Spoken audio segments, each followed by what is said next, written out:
अस्सलामुअलैकुम, आप देख रहे हैं डायरेक्ट लाइन। मैं हूं जवेरिया ज़ैद। नाज़रीन, हम एक ऐसे दौर से गुजर रहे हैं जहां कौम हकीकत ढूंढने नहीं निकलती, बस जानना चाहती है कि अगली ज़र्ब किस पर पड़ेगी।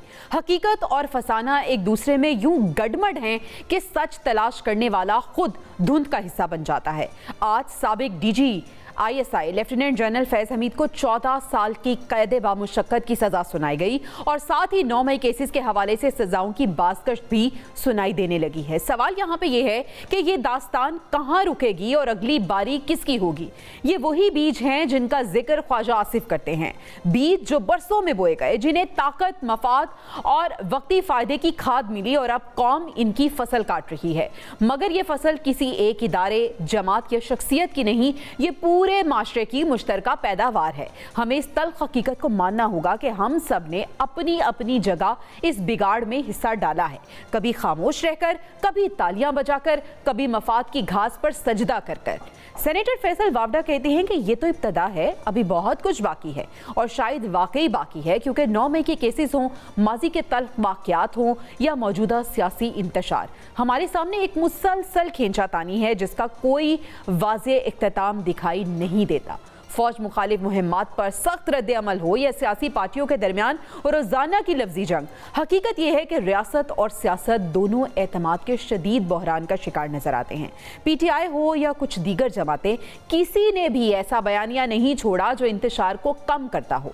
सियासत एक ऐसे दायरे में कैद हो चुकी है जहां हर फरीक अपने जख्मों को इंसाफ और दूसरों के जख्मों को सियासत समझता है। इसके नतीजे में पाकिस्तान की सियासत अब अवामी खिदमत की बजाय बयानियों, मुकदमों, इल्जामात और जवाबी इल्जामात के मैदान में तब्दील हो चुकी है। PTI की मौजूदा सियासत भी इसी गर्दाब में फंस चुकी है। एक तरफ क़यादत का ये दावा कि वो तब्दीली की जंग लड़ रही है, तो दूसरी तरफ रियासत के हसास इदारों के साथ इसकी कशीदगी, बयानाती शिद्दत और तंजीमी इंतशार ने इस जमात को एक ऐसे मोड़ पर ला खड़ा किया है जहां इसे मुस्तकबिल के रास्ते खुद चुनने हैं और ये रास्ते आसान नहीं। नाज़रीन, पाकिस्तान की जो मजमूई सियासी सूरत हाल है आज एक ऐसे मकाम पर खड़ी है जहां तारीखी फैसले सिर्फ अदालतों में नहीं, मुआशरे की इज्तिमाई सोच में भी हो रहे हैं। हमें अब ये फैसला करना होगा कि क्या हम इस तनाज़े भरी सियासत को नस्ल दर नस्ल मुंतकिल करना चाहते हैं या एक ऐसी सियासत चाहते हैं जो इदारों के एहतराम, आईनी तसलसल, मुकालमे और बालिगुल नजरी पर खड़ी हो। आज के डिस्कशन के लिए पैनल मेरे साथ मौजूद है। पैनल का तारुफ आपसे कराऊंगी, लेकिन इससे पहले एक स्पेशल गेस्ट हमारे साथ मौजूद हैं। वफाकी वजीर तारिक फजल चौधरी साहब ने हमें ज्वाइन किया है। बहुत शुक्रिया तारिक फजल चौधरी साहब आपके वक्त का। सर, कहिएगा आज के फैसले को किस तरह से आप देखते हैं? आपके तकाजा पूरा होने की आपने बात की है। वाज़े तौर पे दो चीजें जो है सामने हैं। नंबर एक कि इसको प्रॉपर जो है वो तकरीबन 15 माह का टाइम दिया गया इस ट्रायल को। कोई जल्दी में या कोई ये ट्रायल नहीं हुआ और उन्हें पूरी अपनी सफाई का मौका दिया गया जनरल फैज़ हमीद को। और दूसरी बात यह है कि जो उनकी वकला की टीम थी, लीगल टीम, वो भी उन्हें पूरा अख्तियार दिया गया कि अपनी मर्जी से वो टीम मुंतखब कर सकें, जो उन्होंने की। लेकिन जो इल्जामात उन पे थे वो साबित शुदा थे और वो उन्हें डिफेंड नहीं कर सके, जिसकी वजह से सजा हुई है। बेसिकली जो ये रूल ऑफ लॉ है उसकी सरबुलंदी है। और मैं समझता हूँ कि आइंदा सबके लिए एक मैसेज है कि जो भी अपने दिए हुए अख्तियारात को और जो आपको रियासत की तरफ से अख्तियार मिलते हैं, अगर आप उन्हें मिस यूज करेंगे, यूज करेंगे, उनका नाजायज इस्तेमाल करें, तो फिर कानून अपना रास्ता लेगा और यही हुआ है। सही। तारिक फजल चौधरी साहब, राना सनाउल्लाह साहब कह रहे हैं कि जिन्होंने फैज़ हमीद का साथ दिया उन सियासतदानों का भी फौजी अदालत में ट्रायल होना चाहिए। इससे पहले गद्दारी के मुकदमे की बाज़गश्त रही, फिर फैसिलिटी चेंज होने की बानी PTI की बात हो रही थी। सर, किस तरह से देख रहे हैं राना सनाउल्लाह साहब की इस बात को? देखिए, बात यह है जी कि जो एक रैकेट या जो नेक्सस जनरल फैज़ हमीद का मौजूद, उसके कुछ बेनिफिशियरी भी थे और बेनिफिशियरी जो है वो सियासी लोग थे और उनके कुछ ऐसे लोग भी थे जो उनके साथ इस रैकेट में बतौर अलाकार काम कर रहे थे। तो इन दोनों का एहतसाब होना चाहिए।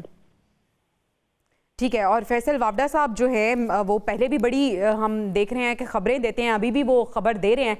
सर, अगली बारी किसकी नजर आ रही है, कौन मुश्किल में नजर आ रहा है और खासतौर पर टू बी स्पेसिफिक कॉन्सिक्वेंसेस क्या होने जा रहे हैं इस फैसले के पाकिस्तान तहरीक इंसाफ और बानी PTI पर? मेरा ख्याल है बात जो मैंने कर दी है ये बड़ी वाज़ेह है और वो यही है कि जो इनके बेनिफिशरी हैं, जो जनरल फैज़ का जो नेक्सस था उसके रैकेट से मुस्तफीज होने वाले लोग हैं, जाहिर है वो भी कानून का सामना करेंगे और करना चाहिए। अच्छा सर, इससे पहले मफाहमत की बात होती थी, मुज़ाकरात की बात होती थी, गो के दूसरे एंड से कभी भी इस बात पे इत्तफाक नहीं किया गया। आपको लगता है कोई गुंजाइश बाकी बची है उन लोगों के लिए अब?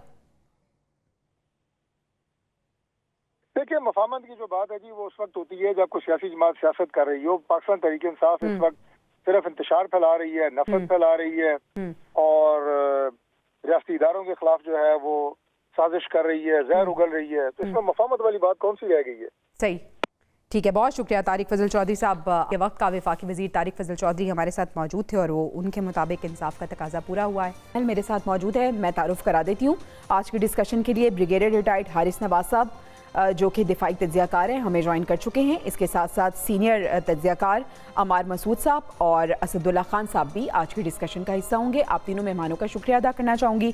सबसे पहले ब्रिगेडियर साहब, आगाज़ आपसे करना चाहूँगी।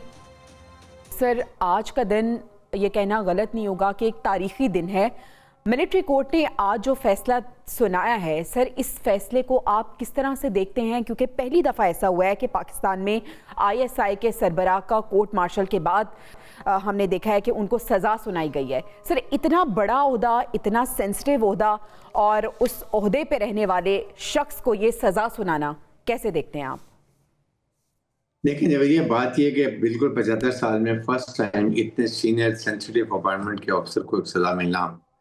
लेकिन इससे एक बात क्लियर हो जाती है कि पाकिस्तान मिलिट्री के अंदर हमारा एहतसाब का अमल बहुत कड़ा है, बड़ा सख्त है, इस पे कोई कॉम्प्रोमाइज़ नहीं और इसीलिए हमारी फौज बहुत डिसिप्लिन्ड है।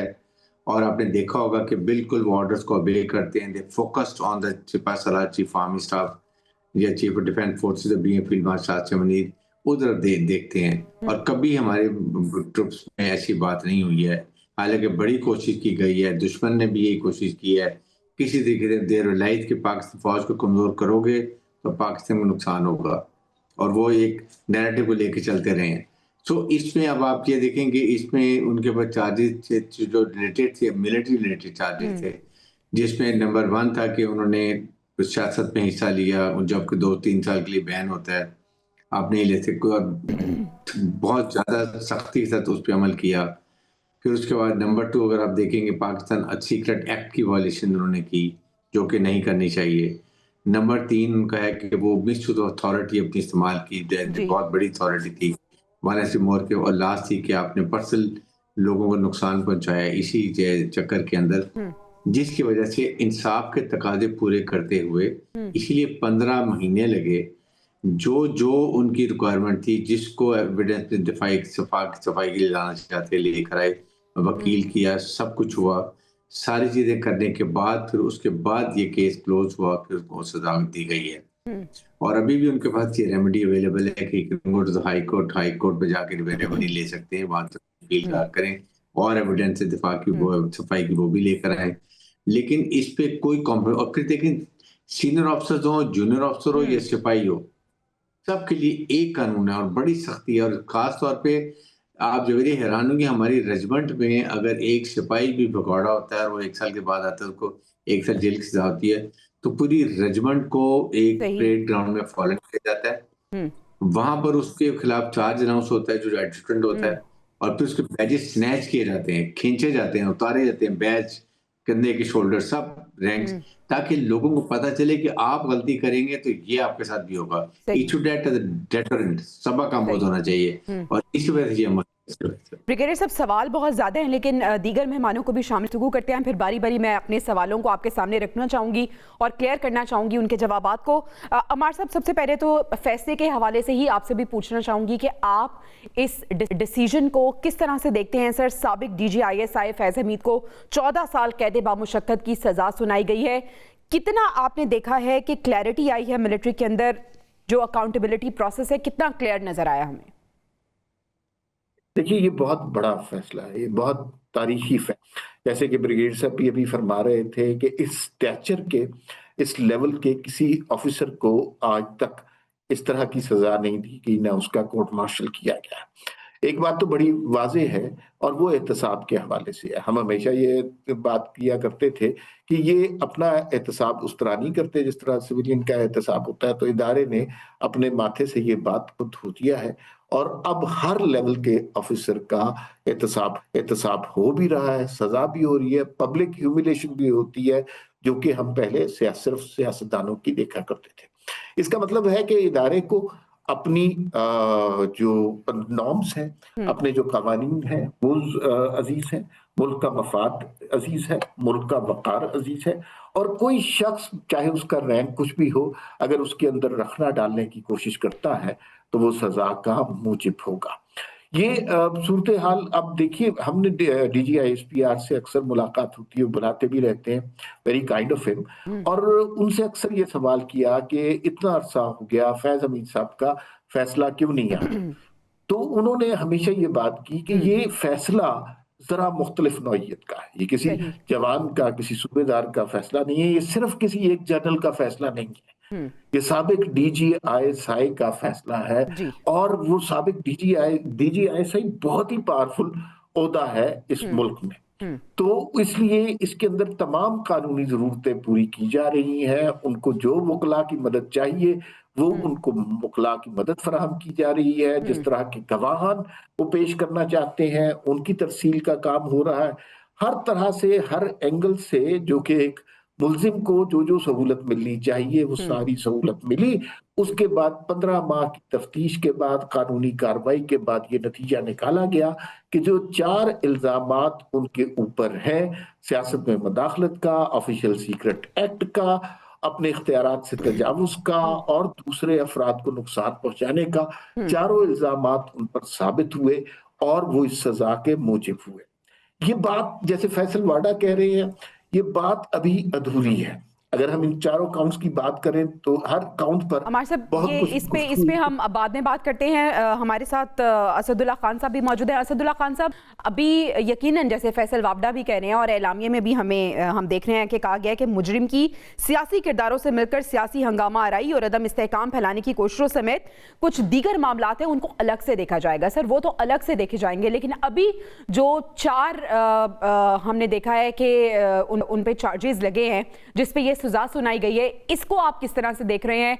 एक्सपेक्टेड यही था कि यही हो सकता है या इससे ज्यादा भी एक्सपेक्ट किया जा रहा था? देखिए, DGISPR से बिल्कुल सही कहा हमार साहब ने कि इस मौजू पर मुतअद्दिद बार सवालात किए गए, जब मीटिंग्स हुई, ब्रीफिंग्स हुई, जब उनसे बातचीत हुई, तो उनसे ये सवाल उनके सामने रखा गया। तो उन्होंने कहा कि ये एक तो मामला दिस मैटर इज सब जुडिस, अदालत के पास है, वहां से जो भी फैसला आएगा आप तक पहुंचा दिया जाएगा, कयास आराइयों में ना पड़ा जाए।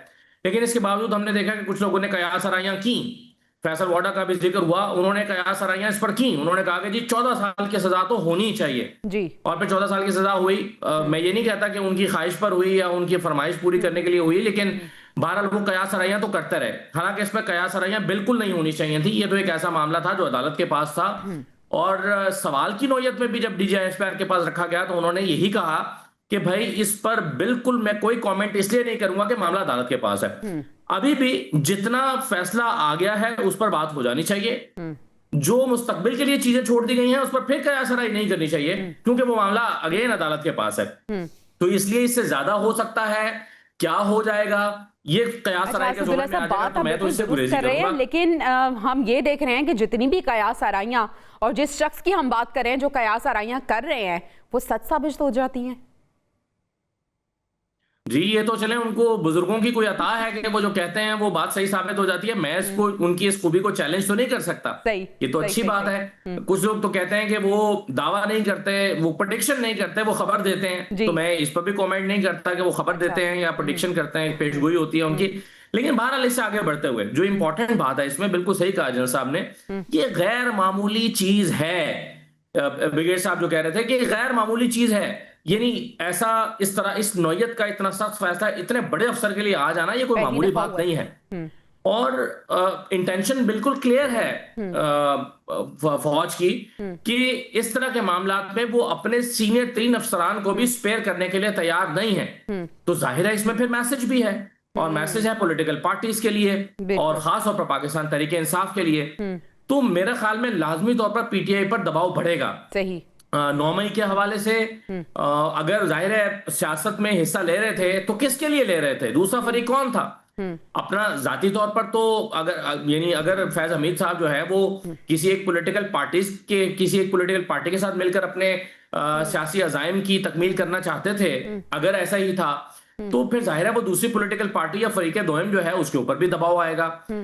तो इस केस में जाहिर है वो पीटीआई है। तो अगर वो पीटीआई है तो पीटीआई को इसके लिए ज़हनी तौर पर तैयार रहना चाहिए, क्योंकि एक अल्टीमेटली एक बयानिया ये बनेगा, ये एक मैसेज उसमें कन्वे होगा और हो चुका है और बन गया है कि भाई अगर फौज अपने अफसर को स्पेयर नहीं कर रही है तो पॉलिटिकल पार्टीज जो हैं उनको भी इस पर जवाबदेही का सामना करना पड़ेगा। आपका पॉइंट आगे ब्रिगेडियर साहब, यही सवाल मैं आपके सामने रखना चाहूंगी कि अगर फौज अपने साबिक डीजीआईएसआई को नहीं स्पेयर कर रही तो फिर बाकी बातें, खास तौर पर हम बात कर लेते हैं पाकिस्तान तहरीक इंसाफ की, इमरान खान साहब की बात करते हैं। फैज हमीद और इमरान खान साहब का आपका जो इकट्ठ था वो ढका छुपा नहीं है, तो सर इसके कॉन्सिक्वेंसेस क्या होने वाले हैं पाकिस्तान तहरीक इंसाफ के लिए, इमरान खान के लिए, उन मुकदमात के लिए जो अभी तक चल रहे हैं? और ये भी जो फैसल वाबडा साहब कह रहे हैं कि अभी तो शुरुआत है, 9 मई के केसेस के हवाले से अभी फैज हमीद का भी फैसला आना बाकी है। बिल्कुल, इसमें वो तो कोई डाउट नहीं है। वो जो लास्ट पैराग्राफ में भी लिखा हुआ है कि जो उनके ऐसे ही पॉलिटिकल पार्टी के एफिलिएशन और उसको जो इंतशार फैलाने की बातें की गई हैं, that is very serious thing, क्योंकि डायरेक्टली वो इफेक्ट करता था मिलिट्री को। अगर आप इस तरह की बात करें, 9 मई वाले इंसिडेंट होते हैं और वो फौज में इंतशार लाते हैं, फौज में अनरेस्ट होता है, फौज में अपने कमांडर की तरफ लोगों के क्वेश्चन उठते हैं, that is very serious for moral of troops. एक फौज जो पहले ही ऑपरेशन ड्यूटीज पे सियाचिन में, कश्मीर में, फिर इंडिया के जो हालात है आपके सामने, तो इनको देखते हुए इट्स वेरी सीरियस मैटर। और सेकंड, ये एक हमने ये बताया कि हम अपने एहतसाब में कोई कॉम्प्रोमाइज नहीं करते, हमने करके दिखा दिया। बट नाउ आपकी जो पॉलिटिकल पार्टीज हैं उनके अंदर भी बहुत प्रॉब्लम है। क्या वो अपना एहतसाब करते हैं? क्या उन्होंने कभी अपना एहतसाब किया है? कैसे किया है? क्या करना चाहिए? मेक सम एग्जाम्पल, वहां भी आप एग्जाम्पल करें, वहां पर भी पता चले लोगों को जी आप पॉलिटिकल पार्टी अपने सिस्टम करती है, आप खुद भी क्यों ना करें वायलेंट के। आप सब, I don't name any political party, जो भी पॉलिटिकल पार्टी है, और PTI should be in difficult time because 9th पे का इंसिडेंट है, उसमें भी इनकी इन्वॉल्वमेंट अभी वो लिख के जो आ रहे हैं, और जो कुछ भागे हुए लोग हैं जो मौजूद हैं उनके खिलाफ भी कार्रवाई होगी। उसके लिए जाहिर है कि एक लंबा प्रोसेस है, इंक्वायरी हो रही है, फिर इन्वेस्टिगेशन होती है, फिर उसके बाद आप चार्जशीट बनने शुरू हो जाती है, तो that will take time. But अच्छा ब्रिगेडियर साहब, इससे पहले जब आप हमारे प्रोग्राम में आए थे तो आपने भी ये हमें कहा था कि कुछ बड़ा होने जा रहा है, और अगर हम रिकॉल करें डीजीआईएसपीआर की प्रेस कॉन्फ्रेंस को, तो वहां पे भी जब उनसे सवाल किया गया 9 मई के केसेस के हवाले से, तो उन्होंने कहा कि ये इदारों का काम है और इदारे काम कर रहे हैं, ये होगा। तो सर क्या इसको हम नुक्ता आगाज समझें, इसके बाद जरा तेजी आएगी फैसलों में? बिल्कुल आएगी, और अभी आपको नजर भी आना शुरू हो जाना चाहिए मेरे ख्याल में, जिससे फैसल वाडा भी बात कर रहे थे कि जो इंक्वायरी जब और इसमें और ऑफिसर्स भी आपके हमारे हो सकते हैं, ये भी मैं आपको बताऊं। अच्छा, कुछ ऑफिसर भी हो सकते हैं जो इस पे साहिब के साथ सपोर्ट पे थे, वो भी ऑफिसर जो इंक्वायरी हो रही होगी और उसके बाद वो भी सामने ला दी, उन्होंने भी बहुत सी बातें रिवील की होंगी, सही, जिसकी वजह से जो नेक्सट है एक पॉलिटिकल पार्टी का और कुछ ऑफिसर्स का वो सामने नजर आना होगा, विच इज वेरी सीरियस। और इसीलिए कि एक दफा ये कुछ को सजा मिलती है तो it acts as a deterrence कि आइंदा किसी और ने ये बात नहीं करनी। लेकिन इसके साथ पीटीए में जाहिर है कि काफी इस वक्त काफी अफरा तफरी होगी, परेशानी भी होगी, और उनको क्योंकि जो एक बात की है, देखें अगर उसी वक्त 9th में हुआ था, नेक्स्ट डे अगर आके आपके बानी पीटीए कहते नहीं जी ये मेरे जिसने भी किया है और मैं माजरत करता हूँ, नहीं होना चाहिए था, ऐसे नहीं होना चाहिए, तो काफी डिफ्यूज चीज होती है। बट आप देखेंगे अगर मुझे दोबारा पकड़ते हैं फिर भी ऐसे ही होगा, सही, और अगले दिन आपकी तो ये चीजें बड़ी सीरियस होती हैं, जिसको सीरियस लेना चाहिए अंदर के लिए। अच्छा, उस टाइम तो ऐसा नहीं किया। अमार साहब, क्या अब कोई गुंजाइश बाकी रह गई है? और आपसे सवाल लेना चाहूंगी, फैज हमीद को 14 साल कैद बामुशक्कत की सजा हुई है, अगली बारी किसकी देखते हैं आप?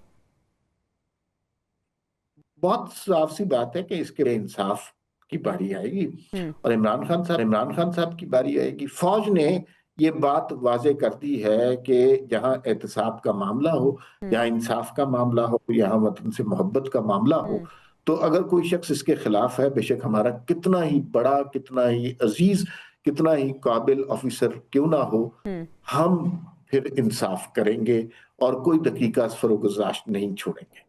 यही हुआ। Faiz Hamid was a very very important person, उनको सजा हुई। तो जो लोग ये समझ रहे हैं कि इसके बाद तहरीक इंसाफ या इमरान खान के फैसले सहल होंगे, वो फिर ख्वाबों की दुनिया में रहते हैं।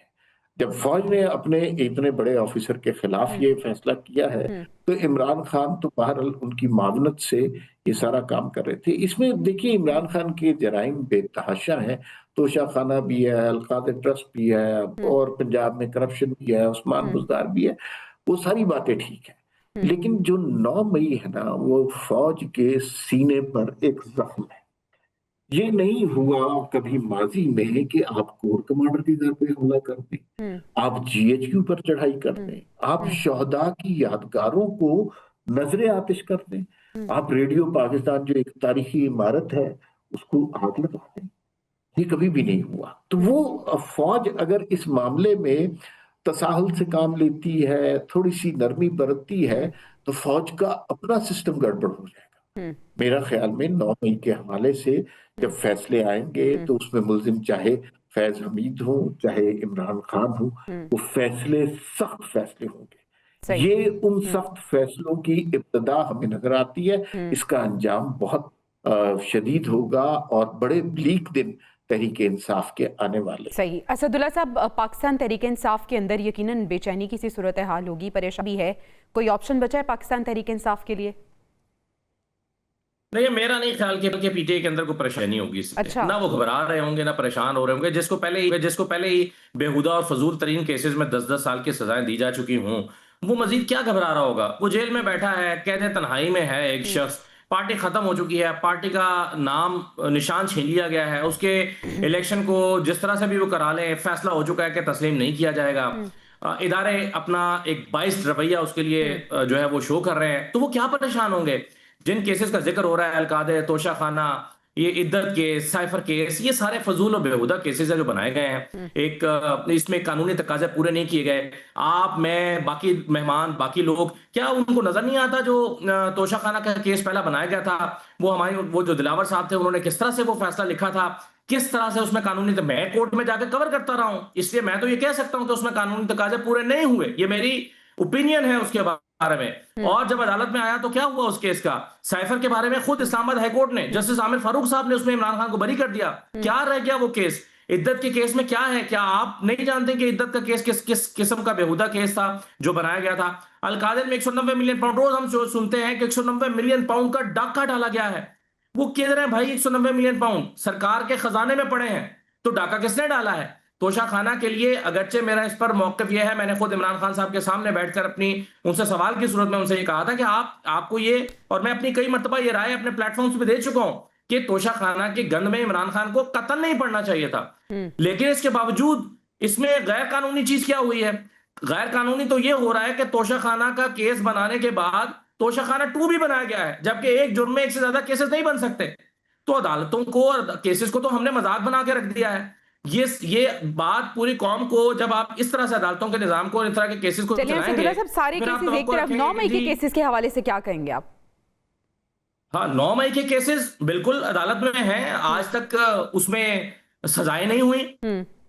डॉक्टर यास्मीन राशिद, शाह महमूद कुरैशी, ये सब 9 मई के केसेस में मौजूद थे। शाह महमूद कुरैशी के बारे में फैसला आया कि शाह महमूद कुरैशी तो वहां पर लाहौर में मौजूद ही नहीं थे, बोगस केसेस बना दिए गए। डॉक्टर यास्मीन राशिद का 1.5 साल तक पुलिस अफसरान कहते रहे कि जी चालान जमा नहीं हो सकता, अभी टाइम दे दें। 2 साल तक डॉक्टर यास्मीन राशिद का चालान ही जमा नहीं होता रहा, फिर चालान जमा हुआ तो उनको सजा हो गई। तो अगर और फिर जिन गवाहों को बुनियाद बनाकर केसेस सुनाए गए हैं, देखिए 9 मई एक हकीकत है, हुआ है, और जिसने किया है उसको ऐसी सजा मिलनी चाहिए कि उसकी नस्लें भी कभी दोबारा इस तरह की हरकत करने का ना सोचें। लेकिन ये कहां का इंसाफ है कि 9 मई में उन लोगों को भी सजा दे दी जाए जिसका कोई ताल्लुक ही नहीं है ऐसे। मसलन शाह महमूद कुरैशी साहब, एक ही लाहौर में चलने वाले 4 केसेस में से 2 में अदालतें कह चुकी हैं कि ये लाहौर में मौजूद नहीं थे, साबित हो गया। तो बाकी 2 अदालतें उन 2 अदालतों के फैसलों को नहीं मानती, यानी शादमान के मुकदमे में बरी हैं, लेकिन मुगलपुरा के मुकदमे में शाह महमूद कुरैशी मौजूद थे। मॉडल टाउन के मुकदमे में बरी हैं, लेकिन लाहौरी के एक और मुकदमे में वो मौजूद थे। तो यहां तो अदालती फैसलों में आपस में तजादात मौजूद हैं। तो देखिए, इंसाफ के अंदाज में होना चाहिए। जैसे हम कहते हैं कि आज के फैसले को आप सराह रहे हैं सब, और कह रहे हैं कि फैज अमीर साहब का फैसला देखिए कितना, अपने अफसर का भी ख्याल नहीं किया फौज ने। लेकिन इसी तरह से हमारे यहाँ जो बाकी इदारे हैं उनको भी तो इसी रिवायत को फॉलो करना चाहिए। उन्हें भी तो चाहिए कि भाई अगर कोई गिल्टी है तो उसको सजा दें, जो गिल्टी नहीं है उसको ना दे। नाज़रीन, अभी हमें ब्रेक पे जाना है, ब्रेक से वापस आएंगे तो इसको यहीं से कंटिन्यू करेंगे। Stay with us, welcome back. 9 मई के हवाले से वो भी अग्री करते हैं कि जिसने भी ये किया है उसको सजा तो होनी चाहिए। सर, सवाल यहाँ पे ये है कि ये जो तमाम तर आप देख रहे हैं एहतसाब का अमल हो रहा है, आप समझते हैं कि ये अमल बिल्कुल दुरुस्त हो रहा है, ट्रांसपेरेंसी है इसके अंदर और इक्वालिटी के साथ हो रहा है? देखें, जो मिलिट्री कोर्ट्स में केसेस जिनको सजा हुई है उनके तमाम इंसाफ के तकाजे पूरे हुए हैं। उनको पूरा अपनी सफाई का मौका दिया गया है, उनको अपनी सफाई का वकला रखे गए हैं।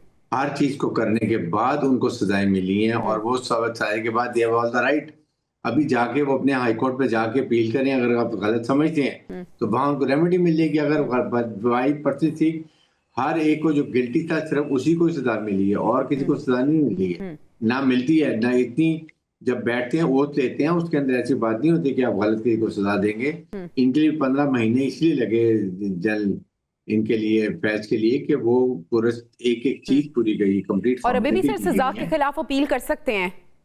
अपील बिल्कुल कर सकते हैं और वो इसीलिए कंप्लीट की जाती है कि आगे हाई कोर्ट में जाएगा तो अगर गलत होगा तो वहां से उठ जाएगा केस। सही। ये सेकंड बात है। सेकंड देखिए, जो 196 पाउंड की बात कर रहे थे, ये एक इसकी गलत कॉन्टेशन है। 196 उनको हुई थी, वो उनके खिलाफ कैसा था कि उन्होंने पैसा वो लेना पाकिस्तान के खजाने में जमा कराना था, वो उन्होंने नहीं कराई। ये जो पैसा, ये जो इंस्टॉलमेंट थी इनकी, ये अलग थी। जो इन्होंने जो आपने जहाँ पे जमीनों की प्रॉब्लम थी जिसमें 660 बिलियन जमा करानी थी, उसका पैसा था। तो ये काफी, जिसकी वजह से इनको सजा हुई थी, वो एक बड़ा क्लियर केस है, इस पे कोई डाउट नहीं। जो कल कादर यूनिवर्सिटी का दूसरा केस चलता है वो बड़ा क्लियर है। 196 एक फेवर दी गई थी कि एक ही जगह जमा करा दें और उधर से जो हुकूमत के खजाने पैसा ना वो ना है, अदरवाइज उनको दोनों दफा जगह जमा कराने पड़ते थे। That was the basic reason. और कोई भी फौज में किसी को सजा ऐसे नहीं दी जाती जब तक तमाम इंसाफ के तकाजे पूरे हों और डिफेंस को पूरा राइट दिया जाए, उसके बाद जाकर उनको सजा दी जाती है। इस पे कोई डाउट नहीं है। अच्छा, ब्रिगेडियर साहब, राना सनाउल्लाह साहब कह रहे हैं कि फैज हमीद का साथ देने वाले सियासतदानों का भी फौजी अदालत में ट्रायल होना चाहिए।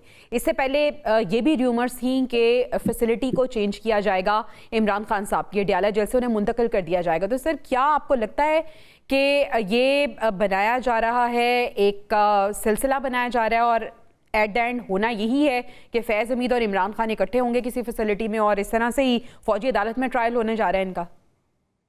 नहीं, देखें, वो ये इट इज क्वाइट लाइकली कि जिस तरीके, देखें बात यह है कि जो 9 मई था, अगर आप इसको लाइटली लेते हैं तो कल दोबारा किसी ना किसी मौके पे इसी तरह हो सकता है कि लोग कहेंगे जी हमें छुट के देखें, हमें सजा नहीं मिली। एक दफा सजा मिलेगी, दोबारा किसी की जरूरत नहीं होगी ना कैंटोनमेंट में जाने की, ना फौजी इंस्टॉलेशन में जाने की, ना फौज के खिलाफ बात करने की। और ये बड़ा सीरियस, आप सोच नहीं सकते कितना सीरियस था। खुदा ना खासा कुछ रैंक में हमारे प्रॉब्लम हो जाती, देन आप देखें क्या इंडिया खुश होता, कितने नारे लगाता, कितनी खुशियां मनाता। इस कॉन्टेक्स्ट में मैं ये बात करता हूँ कि ये चीजें वन टू वेरी केयरफुल। और ये जो ख्वाजा आसिफ जो बात कर रहे हैं, ये जो बात की जा रही है, राना सनाउल्लाह भी, जब अभी कैसी इनके डिटेल आएंगी कि कौन सिविलियन शामिल थे, कौन और ऑफिसर शामिल थे, all will be decide taken and then decision will be taken by a court, जैसे सिविल कोर्ट में आर्मी का बैठ के डिसीजन होगा कि इसको किधर ट्राई करना है। और है, but it must be tried. आप इसको लाइटली नहीं लेंगे। ये बड़ी खतरनाक साजिश थी, जो खुदा का शुक्र है कि फौज ने बहुत पेशेवर तरीके से इसको ससूबी से कंट्रोल कर लिया। Thing could have been very very difficult and dangerous. ठीक है, असदुल्ला साहब, आपसे भी मैं जानना चाहूँगी, अमार साहब आपसे जानना चाहूँगी कि वज़ीर दिफा ख्वाजा आसिफ कह रहे हैं कि कौम बरसों फैज़ हमीद, कमर बाजवा के बोए बीज जो हैं उनकी फसल काटेगी। सर, क्या समझते हैं आप कि कौम कब तक इन तमाम जो बीज जो बोए गए हैं उनकी फसलें काटेगी और कौम के लिए आसानी कब होगी? क्या ये जो फैसले हो रहे हैं, ये जो एहतसाब का अमल हो रहा है, इससे आपको लगता है कि आने वाले दिनों में आसानी आएगी और आवाम के बारे में सोचा जाएगा? बहुत ही अच्छा सवाल है कि कौम कब तक ये इस गुनाह की सजा बख्शेगी। देखिए, एक पूरा माइंडसेट सोशल मीडिया के जरिए तब्दील करने की कोशिश की गई। आपको पता है कि कितने सोशल मीडिया वॉरियर हायर किए गए उस जमाने में, उनको कहाँ से सरकारी खजानों से पेमेंट की गई। मोहित पीरजादा का केस आपके सामने है, 39 करोड़ रुपया उनको दिया गया, क्या क्या गाली उन्होंने पाकिस्तान को नहीं दी, ये सारी चीजें आपके सामने है। तो जाहिर है वो लोगों को जो बाहर बैठे हुए हैं उन्हें सिर्फ इस वक्त अपने डॉलरों से गर्ज है, उन्हें ना पाकिस्तान से गर्ज है, ना अफवाज पाकिस्तान से गर्ज है, और इमरान खान से तो बिल्कुल भी गर्ज नहीं है। तो वो जो जहर उगल रहे हैं, बहरहाल उनका इम्पैक्ट तो लोगों के ऊपर हो रहा है। अगर मुसलसल एक शख्स कोई बात करता रहेगा वो लोगों पर असरअंदाज होगी। तो ये वो जहर है जो हमारे सोशल मीडिया में हमारे नौजवानों की सोचों में दरअंदाजी करके डालने की कोशिश की गई है। किसी भी कौम में याद रखिए, अगर महरूमी का एहसास हो जाए तो उस महरूमी का एहसास निकालते हुए बड़ा वक्त लगता है। तो मुझे यूं लगता है कि अब आहिस्ता आहिस्ता ये अब हम ग्रेजुअल बिहेवियरल एटीट्यूडनल चेंज की बात कर रहे हैं। ग्रेजुअली ये समाज तब्दील होगा, एकदम ये समाज तब्दील नहीं हो सकता। लेकिन अब हमने इस समाज को ये पैगाम देना है कि जो लोग सिर्फ नफरत को इस्तेमाल करते हैं सियासत के लिए, वो लोग रॉन्ग नंबर हैं। जो लोग गवर्नेंस पर बात नहीं करते, अपनी कारकर्दगी पर बात नहीं करते, वो सियासतदान रॉन्ग नंबर हैं। वो लोग जिनके अपने इलाकों हलकों में तरक्याती काम नहीं हुए, जहां गुर्बत है, जहां पर बेरोजगारी है, वो रॉन्ग नंबर है। जो लोग सिर्फ इंतशार की, इख्तलाफ की, जलाओ की, गहराव की बात करते हैं, वो रॉन्ग नंबर है। ये बात लोगों को समझ में आते आते देर लगेगी। ये सिलसिला कोई आजकल तो नहीं शुरू हुआ, ये 2011 से शुरू हुआ था। 2011 के बाद हमने देखा एक पूरी नस्ल है जो जवान हुई है, जिसने सिर्फ यही मंजर देखे हैं कि धरने कब करने हैं और हंगामे कब करने हैं, लाठियां। अच्छा अमर साहब, आपसे मैं वही सवाल करना चाहूंगी कि राना सनाउल्लाह साहब कह रहे हैं कि सियासतदानों का भी फौजी अदालत में ट्रायल होना चाहिए, उन सियासतदानों का जिन्होंने फैज अमीर का साथ दिया है। आपको लगता है कि मुस्तकबिल में ऐसा होने वाला है?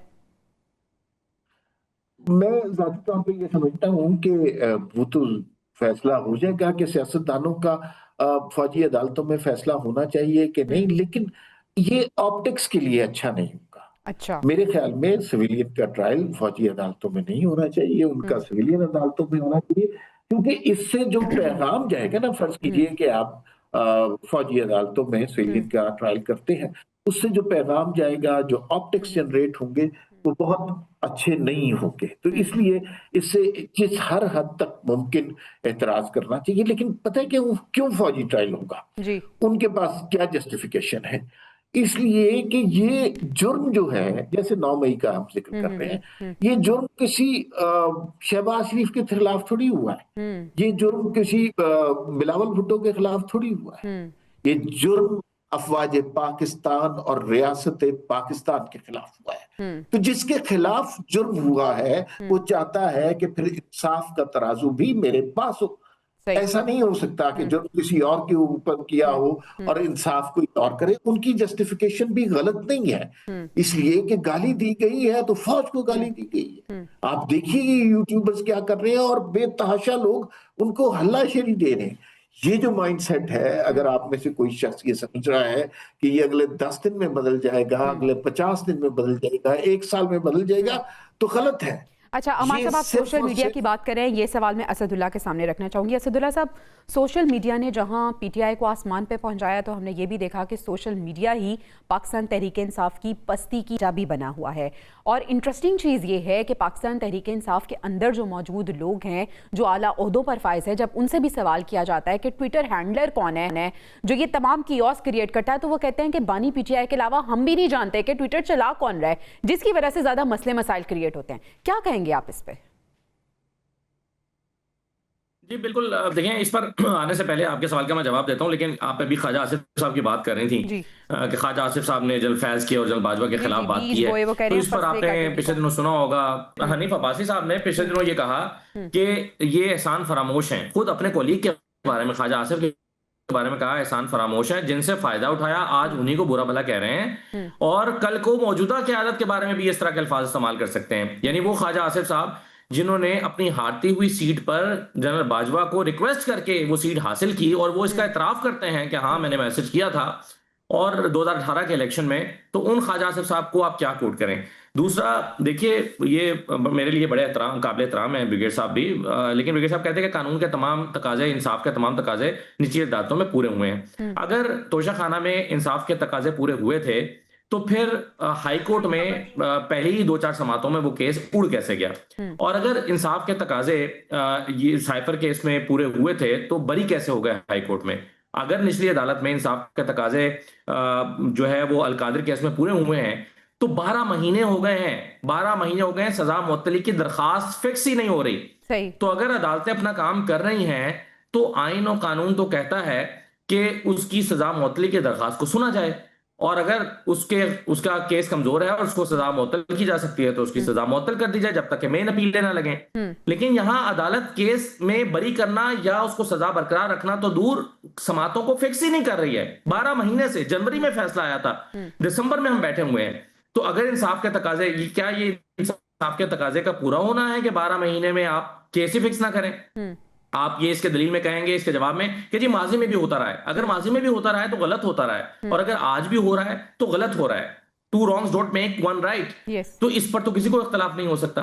बाकी आपने जो बात की डिजिटल मीडिया की, देखिए पाकिस्तान तहरीक इंसाफ को अगरचे उनका पर्सपेक्टिव शायद ये होगा कि अगर वो अपनी जबान को नरम करते हैं तो भी उन्हें कोई रिलीफ नहीं मिलता तो फिर जबान को सख्ती रखना चाहिए। मुझे ऐसा लगता है कि शायद इमरान खान साहब जेल में बैठ के ये सोच रहे होंगे, क्योंकि वो समझते हैं कि जब हम मुज़ाकरात की बात करते हैं तो हम पर सख्ती बढ़ा दी जाती है। लेकिन इसके बावजूद मैं समझता हूं कि डिजिटल मीडिया की पॉलिसी को पीटीआई को रिव्यू करना चाहिए। जो शख्स मिलने के लिए गया है उसके लिए एक लाहेअमल तैयार करना चाहिए। अगर बहन गई हैं तो वो आकर पहले पॉलिटिकल कमेटी को एक चीज बताएं, पॉलिटिकल कमेटी उन तमाम बातों पर गौर खौज करे और फिर उसको बेहतर अल्फाज के साथ और बेहतर तरीके से उसको फिल्टर करने की जरूरत है तो फिल्टर कर लें, अल्फाज का चुनाव बेहतर करने की जरूरत है तो अल्फाज का चुनाव बेहतर करके उसको मीडिया के लिए जारी करें। इसके लिए कोई मैकेनिज्म जरूर बनाना चाहिए, वरना जो लबो लहजा, जो अल्फाज और जिस तरीके को कार को पहले फॉलो किया जा रहा है उसमें चीजें आगे बेहतर होने का या बेहतरी की तरफ बढ़ने का मुझे इम्कान दिखाई नहीं देता। मुझे लगता है जो बात आपने की, यकीनन इस बात को अगर हम कहें कि मसलहत या हिकमत अमली, तो ये कहना गलत नहीं होगा। क्या वजह है कि पाकिस्तान तहरीक इंसाफ के अंदर मसलहत और हिकमत अमली हमें नजर नहीं आती, स्ट्रेटजी का फुकदान नजर आता है, हर बंदा जो है वो लीड करने की कोशिश में है। हम ये नहीं देख रहे कि तमाम लोग एक साथ इकट्ठे बैठकर प्लान करें और उसके बाद उस प्लान को एग्जीक्यूट करें। क्यों इंतशार हम देख रहे हैं पाकिस्तान तहरीक इंसाफ के अंदर? देखिए, पार्टी जिस नहज से गुजरी है, जिस तरह से पार्टी के लोगों पर मुकदमात हैं, आधे लोग जाहिर अपनी सीटें बचाने की कोशिश में लगे हैं। कई लोगों की पार्लियामेंट के अंदर पहुंचने के बाद भी सीटें छीन ली गई हैं। फिर पार्टी के अंदर खींचातानी है। जो सूरत हाल, जिस सूरत हाल से पीटीआई इस वक्त दो चार है, माजी में जिन जमातों के ऊपर ये वक्त आया था वो इससे भी बुरी सूरत हाल का शिकार हुई थी। ये नेचुरल बात है, लेकिन ये बहरहाल एक्सक्यूज नहीं है। इसके बावजूद पीटीआई के लोगों को, जो तजर्बाकार लोग हैं, जो सियासी सूझबूझ रखने वाले लोग हैं, उनको बैठ के इसके लिए हिकमत अमली बनानी चाहिए। लेकिन मैं फिर ये कहूंगा कि माजी में पाकिस्तान तहरीक इंसाफ की वाली सूरत हाल से अगर कुछ कम भी किसी जमात के ऊपर गुजरा है तो हमने उस पार्टी को तितर बितर देखा है। वो 15 सीटों की पार्टी रह गई थी। बेनजीर भुट्टो साहिबा के खिलाफ जब मुकदमात बनाए गए, उन पर क्रैकडाउन किया गया नवाज शरीफ के जमाने में। मैं जाउला के जमाने की बात नहीं कर रहा, मैं 97 की बात कर रहा हूं। उस वक्त पीपल्स पार्टी जो है वो श्रिंक होकर एक बहुत छोटी सी पार्टी बन के रह गई थी और फिर बेनजीर साहिबा को जिलावतनी भी इख्तियार करना पड़ी। तो जब माजी में सियासी जमातों के ऊपर ये वक्त आया है, नून लीग के ऊपर वक्त आया, तो आप देख लीजिए कितने लोग नून लीग के साथ रह गए थे। नवाज शरीफ साहब आए थे बाहर से, कितने लोग एयरपोर्ट पहुंचे थे उनको रिसीव करने के लिए? कोई एक भी नहीं पहुंचा था और अगली फ्लाइट से उनको वापस जद्दा भेज दिया गया था कि आपने अपने एग्रीमेंट की खिलाफवर्जी की है। तो जमातों पर यह वक्त आता है। आप अगर फिर भी कंपैरिजन करें तो पीटीआई की सियासी जमात फिर भी अपने नामसाज हालात का बेहतर अंदाज में सामना कर रही है, बावजूद तमाम खामियों, कोताहियों और गलतियों के। फिर भी हम ये कहते हैं कि इन गलतियों को सुधारने का रास्ता मौजूद है, लेकिन पीटीआई वो रास्ता नहीं ले रही। बेहतरी की जा सकती है, लेकिन जितना सख्त वक्त पीटीआई ने देखा है पिछले 2-3 साल में, उसमें उनकी अपनी गलतियां भी शामिल रही होंगी, लेकिन कुछ और चीज, उसके कुछ और वजूहात भी शामिल रही होंगी। मैं समझता हूं कि पीटीआई ने बहरहाल बेहतर फाइट किया है। हाँ, फ्यूचर को से ध्यान में रखते हुए सही, अपनी हिकमत अमली को ज्यादा बेहतर बनाने की जरूरत है। ठीक है, बहुत शुक्रिया ब्रिगेडियर रिटायर्ड हारिस नवाज साहब आपके वक्त का। नाज़रीन, हमें ब्रेक पर जाने हैं। ब्रेक से जब हम वापस आएंगे तो अमार मसूद साहब और असदुल्ला खान साहब हमारे साथ ही मौजूद होंगे, उनसे हम कुछ दीगर सवाल करेंगे। Stay with us. Welcome back जी अमार मसूद साहब। पाकिस्तान तहरीक इंसाफ को अपनी हिकमत अमली कितना ज़रूरी है बनाना, स्ट्रैटेजी को बनाना और फिर उसके बाद उस प्लान को एग्जीक्यूट करना, और क्या कोई ऑप्शन बचा है पाकिस्तान तहरीक इंसाफ के लिए? अगर आप मुझे इजाजत दें तो ये मेरे साथी दोस्त हैं जो मेरे लिए बहुत मोहतरम है, इनकी बात का मैं थोड़ा सा जवाब देना चाहता हूँ कि माजी में जितनी सख्तियां पीटीआई पर हो रही हैं, इसकी माजी में कोई मिसाल नहीं मिलती है। ये दुरुस्त स्टेटमेंट नहीं है। माजी में इससे बहुत ज्यादा सख्तियां हुई हैं। पीटीआई के ऊपर तो अभी कुछ हुआ ही नहीं है। मतलब इमरान खान जेल में कैद है, लेकिन जो कुछ नवाज शरीफ और मरीम नवाज के साथ हुआ था, ये उनकी दलेरी थी कि वो बाहर से आए, अपनी अहलिया को बिस्तर मर्ग पर छोड़कर, ये जानते हुए कि पानामा के एक फजूल केस में उनको गिरफ्तार कर लिया जाएगा और फिर कुछ भी हो सकता है, तो यहाँ पर आए, गिरफ्तारी होगी। उस जेल के अंदर क्या होगा? उस जेल के अंदर आपको ये सारी अपडेट है कि बाथरूमों के, खवातीन के बाथरूमों के अंदर कैमरे लगाए गए। मरीम नवाज ने खुद बताया है कि रात के 12 बजे जब शबखाबी के लिबास में वो होती थी, जेल की छोटी सी बैरक के अंदर 12 लोग घुस आते थे और फिल्में बनाते थे। नवाज शरीफ और मरीम नवाज आखिरी लम्हे तक, नवाज शरीफ अपनी अहलिया से और मरीम नवाज अपनी वालदा से बिस्तर मर्ग पर जब नज़ा का आलम था, 20 मिनट का उनके पास टाइम था। अच्छा अमार साहब, यकीनन मुख्तलिफ सियासी जमातों की जो बात आप कर रहे हैं, मुश्किल वक्त जरूर आया। सवाल सर ये है कि उन जमातों ने जिस तरह से जो प्लानिंग की, जो स्ट्रैटेजी बनाई, उस मुश्किल वक्त से निकले और आज हम देख रहे हैं साहिब इक़्तिदार बैठे हैं। पाकिस्तान तहरीक इंसाफ कहाँ पे स्टैंड करती हुई नजर आ रही है? क्या आपको लगता है कि मुश्किल वक्त है पाकिस्तान तहरीक इंसाफ पर, लेकिन आने वाले सालों में, आने वाले वक्तों में हम इन्हें कहीं और देखेंगे? नहीं, बिल्कुल नहीं लगता मुझे कि तहरीक इंसाफ इस मुश्किल से निकल आएगी। अच्छा, सियासी जमातें जब मुश्किल में होती हैं तो वो थोड़ी सी अपॉर्चुनिटी का भी फायदा उठाती हैं, अच्छा, और उस अपॉर्चुनिटी के जरिए कुछ ना कुछ ये मसलहत, मफाहमत का रास्ता निकालती है। इमरान खान ने एक उसूल बनाया हुआ है कि उन्होंने सियासी जमातों से बात नहीं करनी। उन्होंने नवाज शरीफ और आसिफ जरदारी को चोर, डाकू और यही सब कुछ कहना। उनकी सारे शिकवे भी मिलिट्री के साथ हैं, उनकी सारी उम्मीदें भी मिलिट्री के साथ हैं। आप देखिए फील्ड मार्शल के खिलाफ वो किस तरह की जुबान इस्तेमाल करते हैं। मैं आपको 100% छत लगा के बता सकता हूं कि जरा सा उनकी जानिब से इशारा मिले कि वो इमरान खान को कोई तवज्जो देने चाहते हैं, इसी फील्ड मार्शल की तारीफ में जमीन और आसमान के कलाबे कोई और नहीं, इमरान खान बनाएगा। इमरान खान के लिए ये इंपॉर्टेंट है उन्हें समझना कि मिलिट्री से राब्ते के उन्हें माजी में फायदे हुए हैं, लेकिन इस मुश्किल से उनको निकालने के लिए मिलिट्री काफी नहीं है। अच्छा, उसके तरफ उम्मीद की नजरों से ना देखें, सियासी जमातों से बात करें, मफाहमत और डायलॉग की बात करें। अगर इस मुश्किल से इमरान खान को और तहरीक इंसाफ को कोई निकाल सकता है तो वो सिर्फ नवाज शरीफ है। नवाज शरीफ से बात करें, गुफ्तगू करें। चोर डाकू के नारे लगाने से बात नहीं बनेगी, क्योंकि अब इमरान खान के ऊपर भी तो चोर डाकू के नारे लग रहे हैं, ये तो हमारे यहाँ सियासत का हिस्सा है। तो जब तक ये सियासी जहन नहीं बनाएंगे, जब तक ये नफरत को पसे पुष्ट नहीं डालेंगे, तब तक मामला आगे नहीं बढ़ेंगे। आपने गाली देनी है, दूसरा आपको उससे ज्यादा गाली देगा, आप उससे बड़ी गाली देंगे, उससे बड़ी। ये इस नहज पर चल रहे हैं। इन्हें बैकफुट पे जाना चाहिए, अपनी पॉलिसी को रीथिंक करना चाहिए और बुनियादी तौर पर मफाहमत से, डायलॉग के जरिए बाकी सारी सियासी जमातों के साथ चलना चाहिए। मैं ये भी कहने में कोई हर्ज नहीं समझता कि मीसाक जमहूरियत बेनजीर भुट्टो शहीद और नवाज शरीफ के दरमियान हुआ था। एक और मीसाक जमहूरियत की जरूरत है जिसमें इमरान खान को एक पॉलिटिकल स्टेक होल्डर के तौर पर शामिल किया जाना चाहिए। लेकिन अगर वो सियासी सोच और सियासी बलूगत से काम लेते हैं, अगर उन्होंने सिर्फ यही गाली गलौज और नारे और नफरत का इजहार करना है, तो यकीन मानिए उसका दौर खत्म हो गया है। उस हवाले से इमरान खान में पहुंच। सही। असदुल्ला साहब, ये जो पाकिस्तान तहरीक इंसाफ का रवैया है, क्या इसको हम पॉलिटिकल इमेच्योरिटी कह सकते हैं? क्योंकि वक्त की ज़रूरत वही है जो अमार साहब कह रहे हैं, आपने भी उसी जानिब इशारा किया। तो क्या पॉलिटिकली ये इतने स्टेबल नहीं है, इमेच्योर हैं, जो हालात जो हैं उसको मजीद बिगाड़ रहे हैं?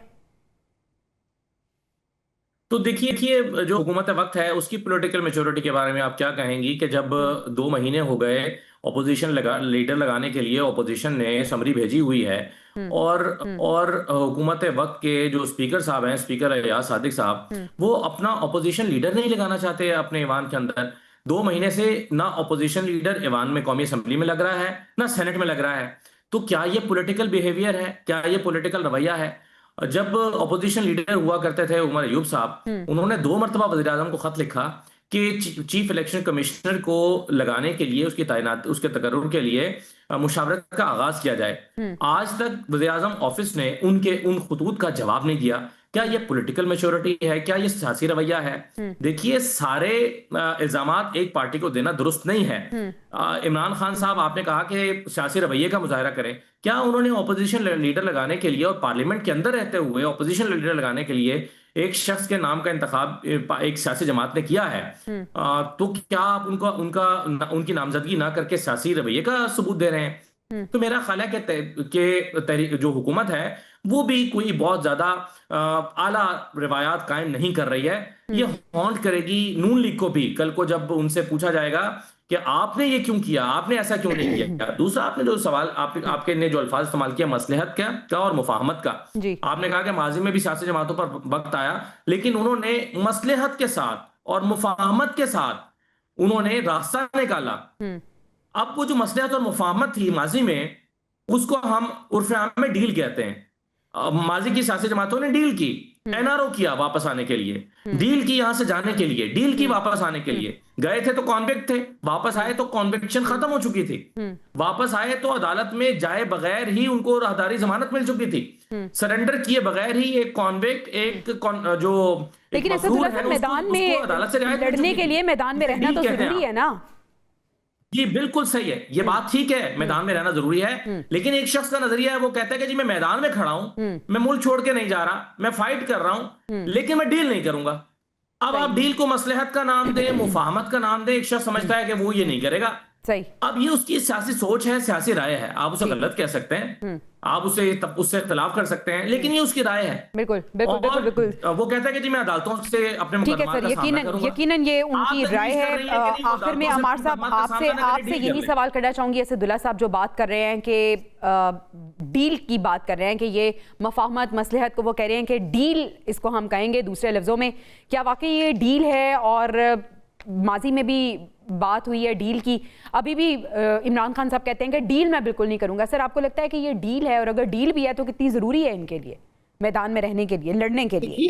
ये तो अब हम टर्मिनोलॉजीज की बात कर रहे हैं ना। मैं उसको मुफाहमत, मसलहत, पॉलिटिकल मैच्योरिटी कह रहा हूँ। जो दूसरे साहब हैं वो उसको डील कह रहे हैं, तीसरे साहब इसको XY कह सकते हैं, चौथे साहब इसको ABC कर सकते हैं। लेकिन दुनिया भर में मुरव्वज तरीका यही है कि सियासी जमातों पर मुश्किलात आती हैं तो वो उसको गुफ्तगू के जरिए, डायलॉग के जरिए आगे लेकर चलते हैं, बाकी स्टेक होल्डर से बात करते हैं, अपनी स्पेस गेन करते हैं। आपको इमरान खान के बयानिए में कहीं ये बात नजर आती है कि वो अपनी स्पेस गेन करना चाहते हैं? इमरान खान का कोई चाहता है, इमरान खान के जितने दोस्त हैं, PTI के सीनियर लीडर हैं, हमारे पास दफ्तर आते रहते हैं, उनकी जानें निकल जाती है कि हम पे सख्तियां होंगी। ये एक शख्स जो है सारी पार्टी को तबाह कर रहा है। और तहरीके इंसाफ के खत की बात हुई, आपको पता है कि 6 लोग जेल में थे, उन्होंने इमरान खान को, जो इमरान खान की वजह से 9 मई की वजह से जेल में है,